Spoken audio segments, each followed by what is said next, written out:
If you're at the checkout for the Action 2 combo, should you splurge and also get the macro lens? You know you just want to snap it on and shoot, but will you use it next week? The packaging looks great and you know it holds exciting goodies inside.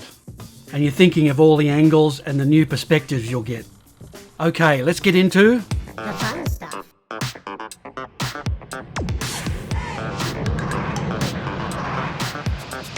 Fun stuff.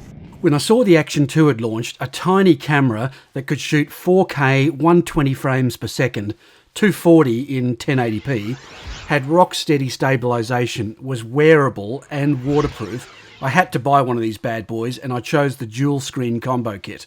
There's been a lot of discussion on the net about overheating and other issues. I think the jury is still out on this one, but I think for now it has a place in my camera bag. This video is more about the multi-layer coating optical glass macro lens.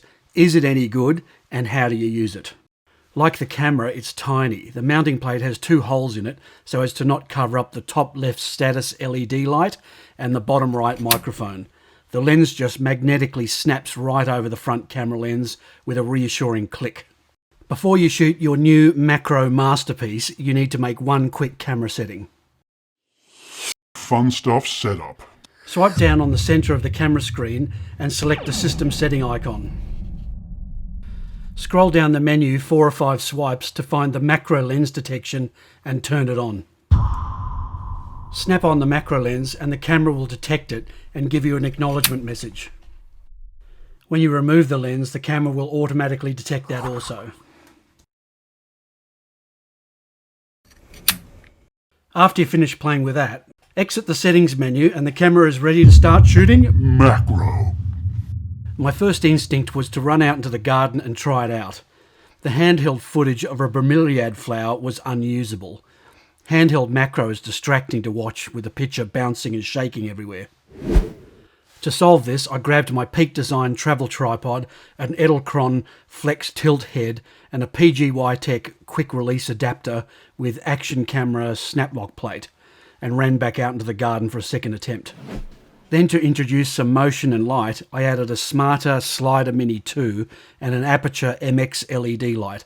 Any small light will do just to illuminate the subject, especially if the camera is overhead casting shadows. The Edelkrone Stand 1 with its bendy legs could also be a great tool to use when you're outdoors. The Edelkrone FLEXTILT head just lets you reach in and position and adjust the camera easily.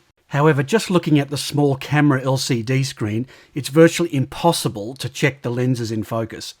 I use my mobile phone as a larger monitor.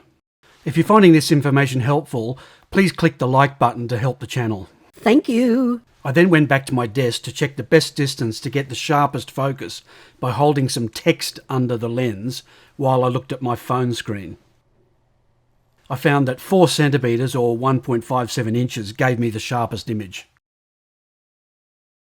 I've never shot macro before and have many things to learn and improve on my technique, especially in the lighting area. But my first impression of the DJI Snap-on macro lens gave a fairly decent result. I think handheld footage is out of the question because the lens magnification also amplifies any shake, bumps and tremble in your hands.